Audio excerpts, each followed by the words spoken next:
My friends, for those who don't know me yet, my name is Marvin Sanchines. I'm the content founder of Notus, a personal branding agency first and foremost. But over the past 2 years, we've really been evolving into a people-led go-to-market company. So we help B2B firms to activate their employees, their founders, executives, and turn them into powerful distribution channels. And the vision really is to build the #1 ecosystem for people who want to turn their expertise and stories into leverage through content and personal branding.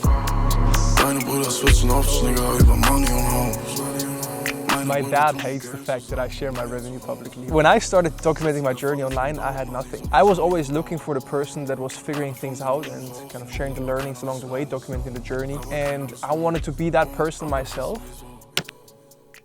We've been growing over the past 4 years. We experienced a bunch of highs and lows, and we are facing a couple of important strategic decisions while just focusing on delivering the best service possible. And I've been documenting the journey since day one. So in this video, I'll do the same. I'll continue documenting what's happening and take you with us for another week or a couple of days of building out Notus, of running the company from a CEO perspective, trying to get more customers through our own people-led marketing motion, which means that I post a bunch of content on LinkedIn. I also post content on YouTube. And then we use that to actually book meetings. And then at the same time, we have our fulfillment team, our product team that is obsessed with just delivering the actual service and combining humans in the loop with an AI native platform end to end to, do good shit. So that's an outlook for what's ahead. That's a little bit about where we come from, and I'll leave it at that. Let's get back to work. Ich hab die ganze Nacht geworkt und ja, ich war turned. Der Raum war voller Smoke, ich spür es in meinem Atemweg. Die Sonne geht auf und die Birds sind der Wecker, dem Trapper zu erzählen. Es ist jetzt Zeit zum Schlafen gehen. No, wait, I need to record again. All right, ladies and gentlemen, we closed another deal, and Luca and Max were cooking in our back end. So my process of actually doing the handover to the fulfillment team, to finance, became significantly smoother, both from my perspective, but then I also believe from the client perspective, it's just super sexy. And now I want to show you how that works for me, what my workflow looks like, and then also what the client will see. So as you can see, I'm now in the admin panel from Notus OS, and here I can just simply click on Setup Client, and then it guides me step by step through every single phase of that onboarding. First, I need to set up the organization. Here I fill in the name of the company, and then I add the client's name and set up his profile. Here you can select if it's a done for you or a done with you client. In this case, this is a done for you client. Next step is to upload the contract. Click on continue, and now it generates the project overview for the content strategists. And now this is connected. It has my master prompt in it, so I just paste the sales call transcript, and then it does essentially pull the information from the conversation, but also online research about the client's company, and then it just generates the project overview for me. I just have to wait a couple minutes, and then I double check the project overview, make some tweaks if needed. Here we go, now we got the overview. So now my job is just to go over it to see if there is anything that isn't correct, because in the end, this is the source of truth for the content strategist. And then from here, I just click on approve and continue, and it actually also already drafts the email that I can now send to the client for onboarding. I can just click on copy in here and then create client, and then it goes step by step, creating the organization, creating the user account, configuring the Slack channel, saving the transcript, uploading the contract, and then saving the project overview. In terms of project teams, in terms of project portal, this is the new workflow, and yeah, it's amazing. So as you can see, it's a very smooth, very straightforward process, and makes onboarding actually a no-brainer for me. Okay, so this my personal brand that has over 24. Just answer in German. I mean, you can leave. Right, just scheduled the kickoff call and photo shoot with a new client. We onboarded, or are in the process of onboarding. Amazing case. Sold his fintech company to private equity, and now they're running group with different entities within. So they're in the wealth tech and asset management space. A Swiss company. He has an amazing track record, started multiple successful companies, sold to private equity, and now as the CEO of that group, He's looking to gain more visibility within the space, acquire more customers, build trust with existing customers, but also kind of communicate and guide the company through this shift and this transformation with different cultures coming together from the different entities. And he is now trusting us for at least the next 12 months to help him do that through his personal brand on LinkedIn. The game plan is clear, and since he's based in Switzerland and such a good fit, we were able to not just schedule the kickoff today, which I just did, but also combine it with a in-person visit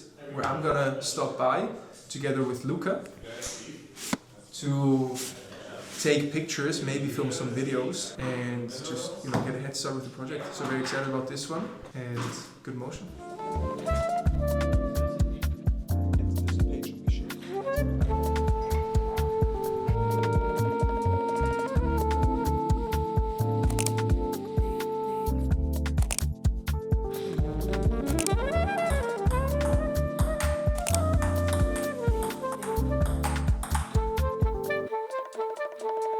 Good. I stole a t-shirt from our head of partnerships. I actually thought I would now layer another layer on top because it is quite tight. I need to surrender into the fact that we're actually creating content now. How the fuck do you manage a company? Different departments, scorecards, meetings, focus. How do you do that? In terms of how I actually run the company, there's a couple of things that help me keep a grasp on things, but truth be told, there's also a lot of winging it and figuring things out along the way, and I have a long way to go. But one piece that helps a lot, of course, is just knowing the different roles, responsibilities and departments. And so I have a Miro board that visualizes the company structure. We call it the accountability chart. You have me as the CEO who is responsible for the marketing team.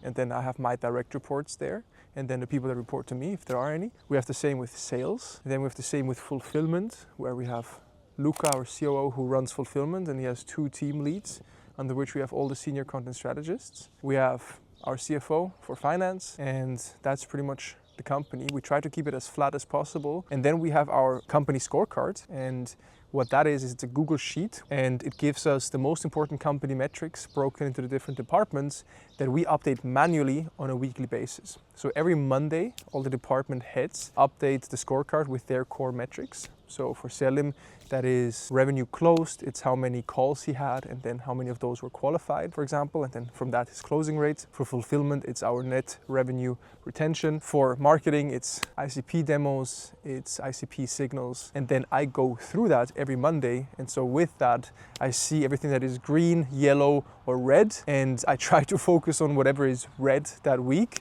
and talk to the people responsible, or just figure out how I can help get that color back to green. So the company scorecard is a very simple but effective tool that helps me get an overview over what's happening in the business, and that's what I go through on Mondays. And then there's also the weekly department meetings where the fulfillment team meets, the leadership team meets, to make sure that we focus on the core issues and updates for the week and ensure that everyone is aligned and we keep each other accountable.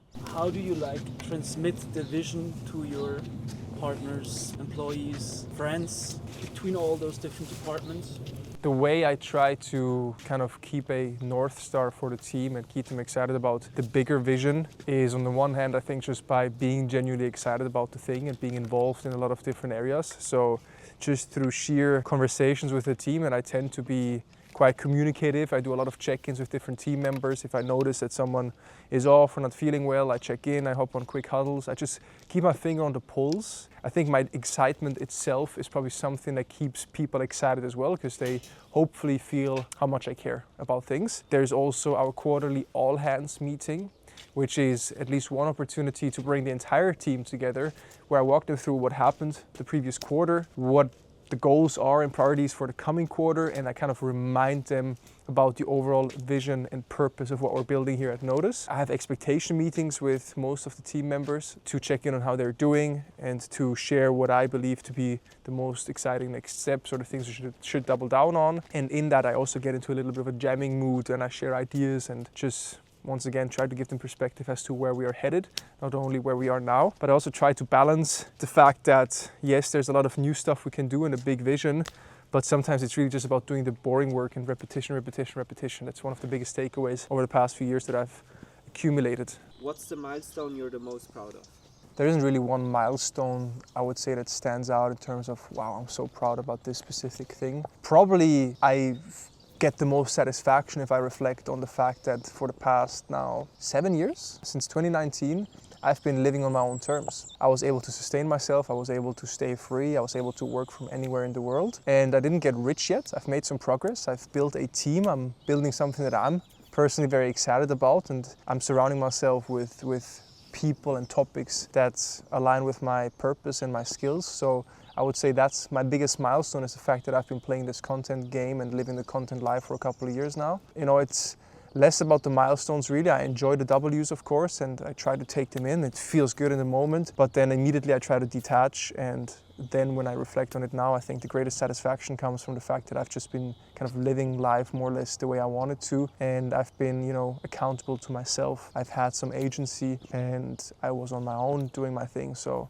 that's probably the greatest thing. And the people I met along the way, I could now name you a list of 20 people plus. I would say those are probably some of the greatest milestones, is the relationships I've built along the way too. Why do you share your revenue publicly? My dad hates the fact that I share my revenue publicly. He was like, hijo, deja, stop sharing your revenue numbers online. When I started documenting my journey online, I had nothing. I started doing video journals when I was still figuring out if I should go to university, get a full-time job or take a gap year. And then I documented how I made my first, couple of $1,000 online, how I got my first customers. And so I was always looking for the person that was figuring things out and kind of sharing the learnings along the way, documenting the journey along the way. And I wanted to be that person myself. And so revenue growth is just, a very interesting piece to the business journey. And so for me, it was obvious that I would share my numbers. And on top of that, it of course also is, tactically speaking, what makes you credible. It's what gives some layer of authenticity to what you do, especially if you have the courage to also talk about revenue dips. I share my numbers because I committed to documenting the journey, even though my dad hates it. And I guess there's no going back.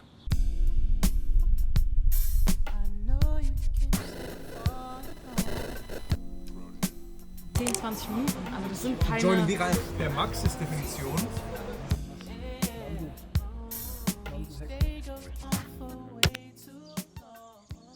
I would like to hear your story. It's kind of crazy that you kind of co-founded it all, and now it's like kind of a full circle moment. Yeah, I mean, this guy and I have a long history. We've went through some things together. We did business together, and how it all started, and to give some context as to how impactful he really was for my career and why we're still sitting here drinking coffee and filming a video segment. I can tell you a little bit about the backstory. So I was at a pivotal point in my career back in 2018 when I was just wrapping up my internship at a Swiss bank, and I was confronted with the decision of what to do next. Should I go study?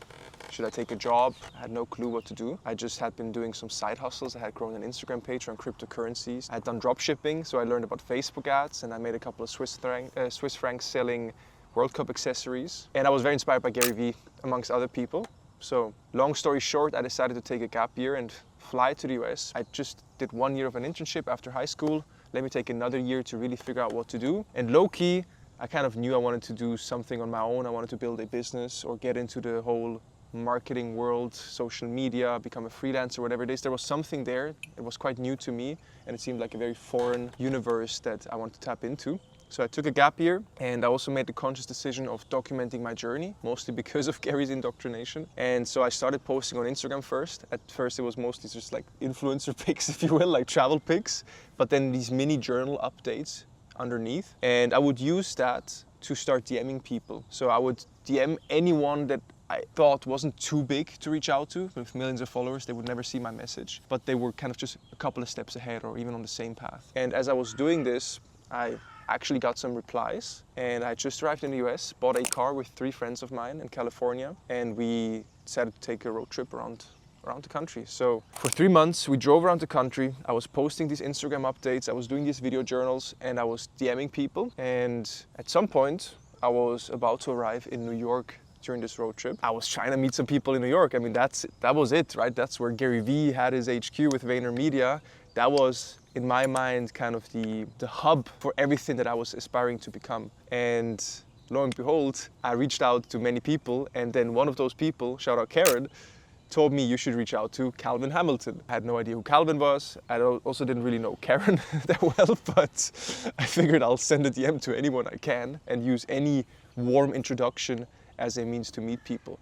So I DM'd Calvin. I think the pitch was along the lines of, yo, Karen told me I should reach out to you. I'm traveling around the US. I'm trying to become an entrepreneur. I've been doing some social media stuff. Would love to get a coffee. You down? And you were down. Yeah, no, I got a DM from, at the time to me seemed like just a stranger, but was interested in the same things and said, hey, I'm here with a bunch of buddies. We would love to chat with you. And at the time I said yes to most of these types of inquiries. Not that I got them crazy often, but like once a month, somebody would reach out, whether they wanted to hop on the phone or get coffee or what have you. So I said yes. We got together at Jack's Coffee in the Seaport area, and I met Marvin and his buddies, and we had like just a very simple conversation, right? It was, hey, we're here, this is what we're interested in. And I remember you ordered your coffee with oat milk, and after we got together, I just saved your contact in my phone, and then I put this as a note. It was Marvin, he's from Zurich, he likes oat milk coffee, he's interested in the music industry. Like that was literally it. And then I completely forgot this ever happened. This was in October 2018. Completely forgot the conversation ever happened until, I think like 3 months later in January, you were coming back to New York, or you had plans to come back, and you sent me a text and you said, hey, I'm gonna be back in the city, would love to get together again and just catch up. I was like, great, where are you staying? And at the time, my apartment in the Upper West Side had 2 spare bedrooms because 2 of my roommates were just gone all the time. I was like, if you just want to take one of my bedrooms, that's totally fine. Which, in hindsight, maybe a little weird for somebody that you only had like a 30-minute conversation with over coffee.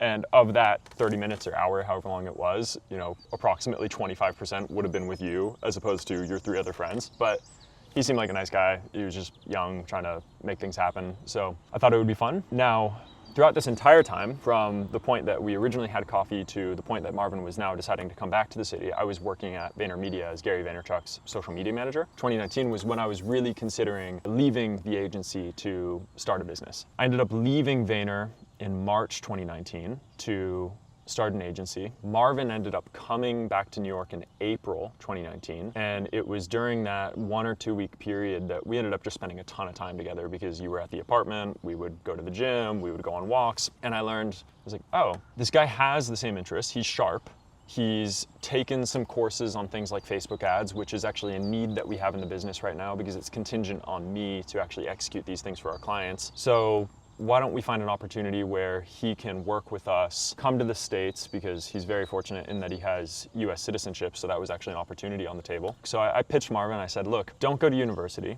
move to New York, you can take one of the spare bedrooms that you've been staying in because my roommates are never here and they're not gonna care. We'll pay you a small retainer to work on the agency business, helping fulfill some services for one of the clients that we had, or 2 of the clients that we had. Marvin said, let me think about it. I think 2 days later, he told me, yeah, let's do it. And then fast forward from April to June, July is when you went back to Switzerland after the long road trip. You saw your family. I think you kind of got your ducks in a row and then you came back. I don't know if there's anything during that phase that you want to highlight, if there were some weird conversations, because you were about to go to a really good business school in Switzerland. Yeah, I mean, to fill some of the gaps from my POV, first off, the coffee we had in New York, for you it was just like, okay, cool coffee. Kind of set and forget. For me, a whole new world opened up. I was like, what the fuck? This kid is, I don't know how old you were, 18 back then maybe? I was 19 at the time. Or 19. Yeah. He's paying a freelancer on the side to work on projects. He started in MCM Networks when he was 15 and had a small exit there. He's working for Gary Vee. I was fucking flabbergasted. I went out of this meeting like fucking pumped. I was like, holy shit, this is kind of what I want to do. This is fucking insane. This is the New York I had envisioned could become a reality at some point. That's how I left kind of the meeting. And it was also a funny time just because I was on a budget, as you mentioned, because we had been road tripping. So we had bought this car on Craigslist for $2,000 and we were just sleeping in motels, crashing different places, the 4 of us. We would eat instant ramen and canned chicken from Costco. I had gotten a Costco membership and we've sometimes had lunch just going through free samples. The budget was limited. I had my internship savings from the Swiss bank and that was it. Instant ramen, motels, splitting costs, with 3 other guys. That's kind of what kept me afloat. Also New York, I think we had some shady Airbnb in Jersey City, and it was fucking amazing. Also, I think through you I met Adrian in New York, and I made it into Ryan Serhant's office, whose vlogs I had been binging. All of a sudden I got a signed copy of his book, and I'm standing in the office of Ryan, who was kind of like the second Gary Vee just for real estate back then. And so, amazing experience from my POV. I wrapped up the road trip, was in California now for 2.5 months, trying to get my first freelance clients. I really enjoyed the process. And as my friends had to go back to Switzerland because the visas were expiring, I stayed in the garage of my cousin because I have family in the US, in California, and he got a new house and he had this garage that I could stay in, and I'm gonna spare you the whole story. I documented it all. I have a bunch of videos from that time where I was crying about the fact that this garage sucks and I don't know what I'm even doing here, and I don't really want to go back to Switzerland and kind of just study or do something for the sake of following the traditional path, but I had no clue what to do. So I kept also networking with people, and we actually had a call for about 1 hour where you updated me about your plans of starting a business. I had mentioned I might come to New York and say, yo, you down to meet again? You got any tips on where to stay on a budget? And then, I mean, what a blessing, right? I could crash at his place. We got to spend a week together, and that's when you gave me a shot. And I mean, that's incredible luck that just comes from increasing the surface area of opportunity in the first place, right? DMing people, posting content online, getting coffee, and then also learning skills and taking action, so I have something to talk about and something to show for. And with all of these repetitions, the stars aligned and Calvin gave me the shot to actually move to the city. Moved to New York in the summer of 2019, went back to Switzerland in the spring of 2019. Calvin asked me, don't you want to come to New York and work for me? And maybe I said, I'll have to think about it, but I mean, I knew I would, like, there was no way I wouldn't fucking go to New York to work with you. Might as well take another gap year. But then I actually decided to burn the ships and just go all in. And that's when I moved to New York in July of 2019. When you ask about when I started vlogging, it's really about, for me, when I started talking to the camera. So I started with video journals that I never published. I think I did my first video journal end of 2017, early 2018. It was around the time where I just started taking action, right? I was inspired around this whole document the journey kind of thing, and I figured I will be the one that documents how he figures things out. And even if I don't publish these videos, at least let me do these video journals as a timepiece and as a means to practice talking into the camera. And it was at the same time that I also started journaling by hand. So it was both video and text, but I hadn't really ever journaled before that. And it's definitely been a very important moment in my life, looking back to it now, to actually start zooming out and putting my thoughts into paper or onto video. And then actually vlogging. I mean, I vlogged moving to New York, actually. Like, I vlogged when you arrived. Yeah. I just didn't do anything with it. Yeah. So my first YouTube video actually didn't publish until beginning of 2020, when we had just rebranded to Notus, like 7 months into working together. So that's 2020, 6 years ago. I published my first YouTube video, and then the video journals I did way prior. And that was interesting as like a little chapter, because when I made the pitch to Marvin that he should not go to university and instead he should come to New York, there were a few things that had kind of brought me to that decision. And I just thought Marvin seemed like a smart guy who could help us out within the business. Meanwhile, I needed to start a new business. And so I think it was literally like a month later, I had a conversation with you where I was like, hey, I'm going to start a new business. Why don't you join me on that as well? And you can help out. And then that quickly transpired into conversations about becoming partners. And as we had a few more conversations over like the next couple of weeks, I ultimately came to this conclusion. I said, you know what, we should be 50-50 partners, because if we're super serious about thinking about this long term, I think that that is the best way that we can show each other that we have good faith in the relationship. And Ryan Serhant, I think, was our very first client at the new agency, or one of the very first, which I think was in many ways kind of a full circle moment for Marvin. And as we kicked off the agency, we didn't really have like a good sense of direction. It was kind of just figuring out ways to make money, kind of scrapping things together. We definitely treated it as kind of a sloppy lifestyle business in the early days. And then when our lease expired on the apartment in New York, Marvin and I went to Montreal in the fall of 2019, where we ended up spending about 3 months. And that's where we ended up digging deeper into what do we actually want to do with the business. We started getting a little more strategic about what are we actually trying to accomplish here. During that time is also, if I'm not mistaken, when we hit 20K MRR. So this was probably like 3 months into the business. So it was pretty fast. Things were moving steadily. Montreal in and of itself, in many ways, kind of feels like a dream looking back at it, because it was a ton of fun. We were in a new city that neither of us really knew. We were just hanging out, working on the business, treating it kind of like a lifestyle business, kind of like what we said, but at the same time getting more strategic about what we thought the approach was. And then end of 2019 is when I went back to Phoenix, my hometown, to see my family for the holidays, and then Marvin ended up going back to Switzerland. Yeah, I mean, Montreal was freaking beautiful. We had just come out of 2.5 months in New York. As you said, you offered me to become a partner, which was funny because I had no expectations of becoming any co-founder at all. I was just happy to get paid a freelance salary and to finally manage some clients. So I was running, I think, 2 or 3 Instagram pages and I think 2 or 3 ad accounts. It was like a whiskey brand, 2 coaches, and I think something else. Then Calvin approached me and asked if I wanted to be a co-founder, and I said, well, fuck yeah, for sure, let's go. I had just closed my own, like my first client as well. And then I got the opportunity to partner with you. And I mean, in hindsight, it probably was too early or a mistake perhaps, or at least the way we framed it. I think, yeah, it was too early for me to become a co-founder with just like, I had, I don't know, 3 months of experience, right? And you had 6 years of experience, even though you were younger than I am. So there was a huge experience gap. There were certain things that I was quite good at from the get-go, and I was hungry and eager to learn. But I think I jumped too many steps ahead, where I think our expectations and realities just weren't aligned. And that's perhaps already a little bit of a spoiler alert as to when our business relationship broke.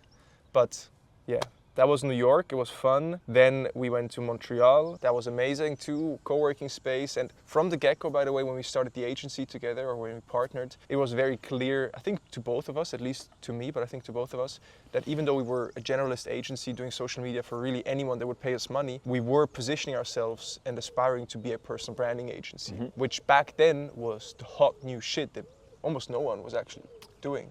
So I actually think calling it hot new shit is a bad way of putting it, only because it was before it was the hot new shit. True. It was kind of on the come up. That's when we decided, okay, we'll do personal branding, we'll do it on LinkedIn specifically, because we felt that that was a good opportunity. And I had been posting on LinkedIn. I did my first LinkedIn video in the spring of 2019, just before I went to New York. It was in that garage I mentioned before. And I mean, I got job offers from that post. I got 20,000 impressions. Also, the client I later closed saw that post and reached out to me. So it was a ton of LinkedIn momentum, very easy way to actually get impressions and reach within the professional space. We saw that as the biggest opportunity to help others do the same. And yeah, as you said, it's also actually before the actual trend curve. Yeah. But I guess the reason I saw it as the hot new shit, or think about it now, is because every person we told about what we were doing was fucking pumped about it and intrigued. Oh, personal branding, tell me more.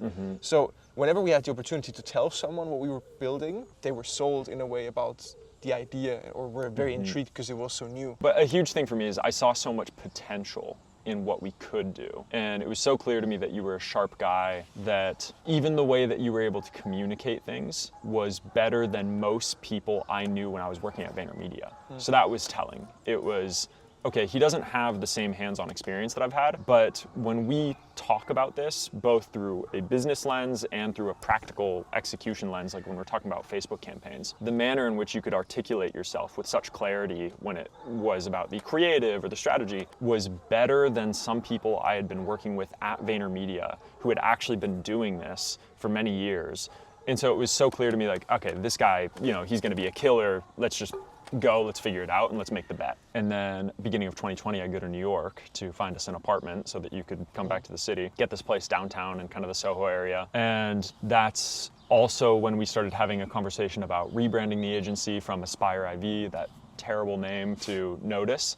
And the way that we came up with the name Notus is that it's the Latin root for the word Notion. And I liked Notion, the product management tools branding. So it was kind of inspired by them in many ways. Hired my friend Desmond to create the Notus logo. Yeah, and we wanted like all lowercase, kind of Greek mythology. We're both into that, and Notus meant kind of, you know, to be trusted, to be known. Some Greek wind, like that, this Greek connotation. It had this meaning of to be trusted, reputation. So it just fit. It was aesthetically pleasing. It was a simple word, and of course all lowercase. The offer back then was the same kind of core offer methodology that we kind of still do today. Do you remember the original name of the offer? Personal Brand Incubator. No, that was the second.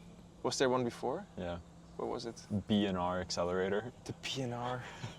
It was Brand and Reputation Accelerator. Yeah. Was the V1. And we were very inspired by Jack Butcher, who's a friend Yeah. we've met in New York right before Visualize Value blew up. We were very inspired by Gary Vee back then and kind of what you had learned of the content waterfall system of pillar content repurposed into micro content. And so we took that methodology, we took our belief in personal branding, and we packaged it into an offer that we then called Personal Brand Incubator, which we would offer to founders, entrepreneurs, where we would turn content calls into LinkedIn posts, which was the core offer.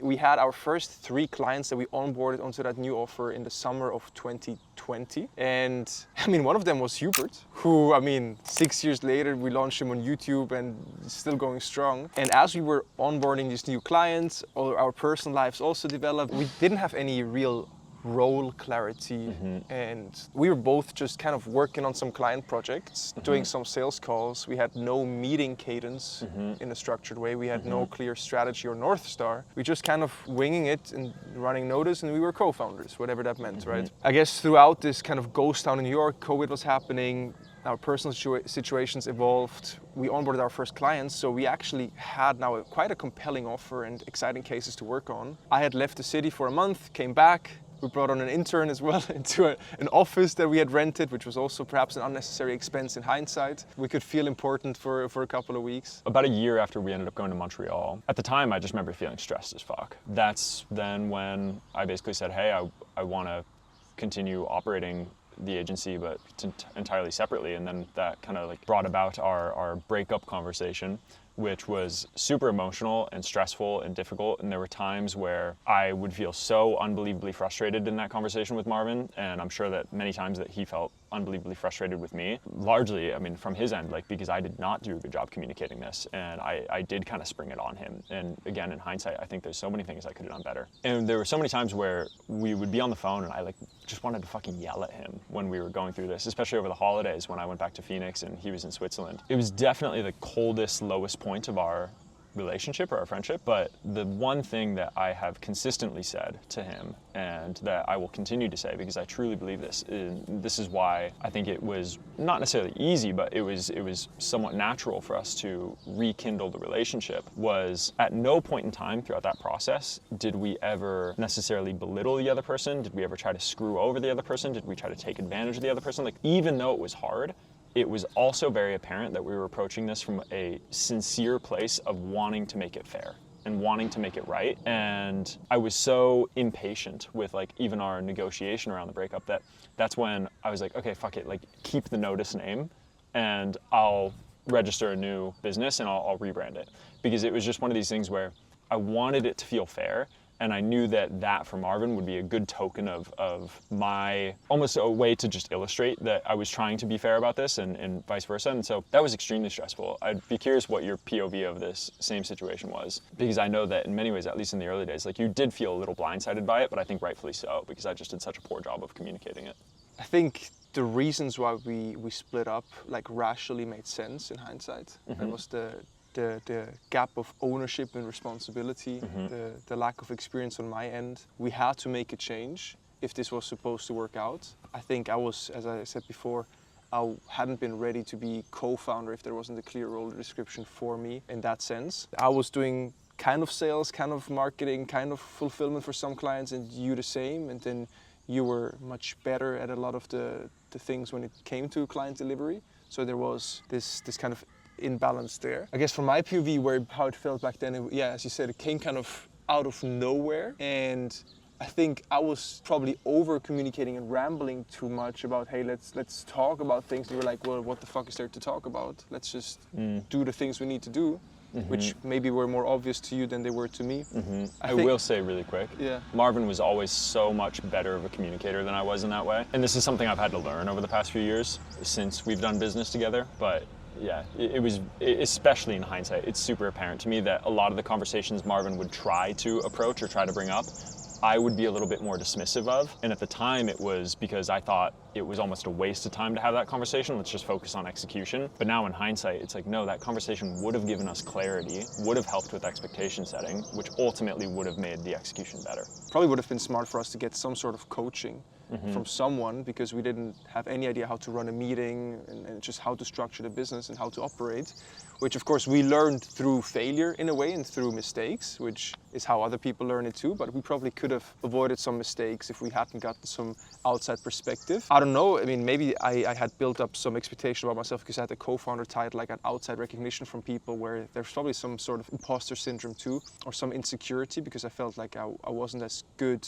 in the execution of things because I hadn't gotten this many reps as perhaps it seemed to the outside running an agency from New York. But yeah, so breakup came up. It came kind of out of nowhere. And for me, I guess the weird thing was that it coincided with also the personal breakup that you had in the same week. So you weren't really communicated at all. Like, there was a couple of days of silence, and it just, you know, you mentioned, hey, we should split up. And it came a bit as a shock then. And it was, yeah, I mean, one of the first real tough moments in my entrepreneurial journey where I was like, well, fuck, we're kind of now going back and forth. I really believed in the Notus brand, the Notus vision, and what this could become, and the offer that we had been trying to scale. I also saw the potential of what we could do together, and then also just how good Calvin is at things, you know, when he just does them in a way. So it was extremely challenging. I remember also talking to family and, like, you know, and you did the same, right? And so in a way, I guess they also, my side probably reinforced, yeah, it's not right, you know, that he's trying to, you know, split up, and your family or your people said, well, what the fuck does he think he deserves here, or whatever, right? And so it got intense, and ultimately, I guess we came to terms. We split up. There was about a month of silence or two. I think it was, yeah, probably like 3 or 4 maybe. Yeah. I don't really remember exactly how long, but it was you that had reached back out. Which, again, reinforcing the idea. Marvin was a much more emotionally intelligent and mature communicator than I was. Then I remember still the first conversation that we had, because it was a little awkward, because it was kind of like reconnecting with an ex. Yeah, what's up? Yeah. I don't know, over time we just continued to have more touch bases, and then I can't really remember exactly when it clicked for me, but there was some moment, you know, probably 3, 4, or 5 months into us like talking again a little more consistently, where it became very apparent. I was like, yeah, this is a really good fucking guy, you know, and he's trying to make things happen. You ended up working with this agency in Berlin as their CMO, and True, I had put Notus on hold. Like, I got it. I was like, okay, this is it. I'm gonna do a productized founder branding service, turn content calls into posts. I had Hubert, I think. Then some friends from Berlin told me come to Berlin, because I was still in New York, still COVID happening. We split up. I was like, what the fuck am I supposed to be doing in this city? Barely any revenue, barely any savings. And then these guys tell me come to Berlin. Now all of a sudden Berlin became this amazing place as an alternative to New York, and we had actually visited Berlin and our friends there from inside. And we loved it. I said if I wasn't in New York, I'd probably go to Berlin. So when I split up with Calvin, I had been talking to these guys as well. They said come to Berlin, we can do something together perhaps. I was like, cool, I wanna, you know, I'm gonna build Notus now, and then I'm gonna save that story for a different time. But they gave me an ultimatum and said drop Notus and just work with us, or we're not gonna do it. So I paused Notus right after I had, you know, agreed with Calvin that I could keep building it. And I guess it was a matter of time, I think 8 months in, when I was like, nah, I'm gonna actually go all in on Notus. And then I relaunched it. And I think, yeah, the weight kind of lifted. We both acknowledged where we fucked up and kind of kept on supporting each other because it just came natural. And I think we both, first we didn't really say it out loud, but I guess we felt it, and then we also articulated it. Just the fact that we didn't try to fuck each other over, even when things were rough, which was not the same for other people I dealt with later on. So it kind of made me value him as a friend, the energy, the inspiration we share. Yeah, it just became clear this is a lifelong friend. We support each other in business, even if it's not through a written agreement or a partnership for now. Who knows what might come in the future, but yeah, man, I mean, crazy how you impacted my path. Back then you gave me a shot to go to New York. Very grateful that we were able to reignite our friendship, and now we spent many weeks here in Lisbon together. It's been fun seeing you grow and develop as a person and also with your business, and very keen to see where we go from here. Yeah, we both played such pivotal roles in how we think, operate, you know, the number of things that we've learned. And I feel such immense gratitude for all of it and for having had that chapter. When you see somebody when they're the most frustrated, the most tired, the most sad, the most emotional, and they still operate from a place of integrity, like at that point you've seen their true colors.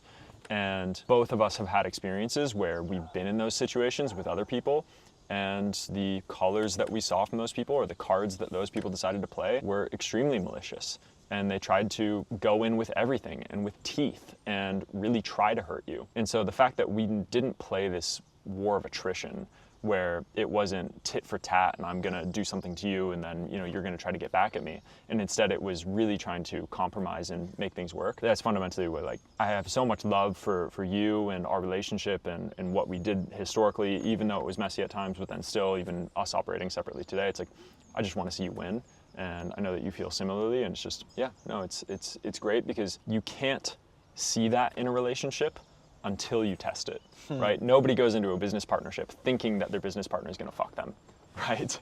But it happens. And yeah, it's just very cool that Marvin and I have been able to go through that. And now we know that we have some level of blind trust. We're like, okay, no matter what happens, I know that I can trust this guy. And that's precious. Super. That's really what it all boils down to. Find the people whose values are aligned with yours and then invest in those relationships, and everything else shall fall into place. Yes, sir. Before that, you're working as well. Just call us here. It's been an interesting week. In 5 days, we have to move out of this villa, and I'd say we really took advantage of this beautiful space the last few days. We had the mastermind, we made sales independent of where we're at, just trying to grow the business, trying to stay focused. I think we got what we needed from being here together for 3 months. It's been amazing in terms of just quick iterations, quick feedback, and also talking through some big decisions. Now I'm also ready to kind of leave this place soon and move into an apartment in Zurich, actually, which I'll of course also document as we tap more into the Swiss market and I reestablish my routine there. But my friends, we'll keep on documenting. Until then, I'm rooting for you. We're all gonna make it, and we're gonna take it day by day. See you soon.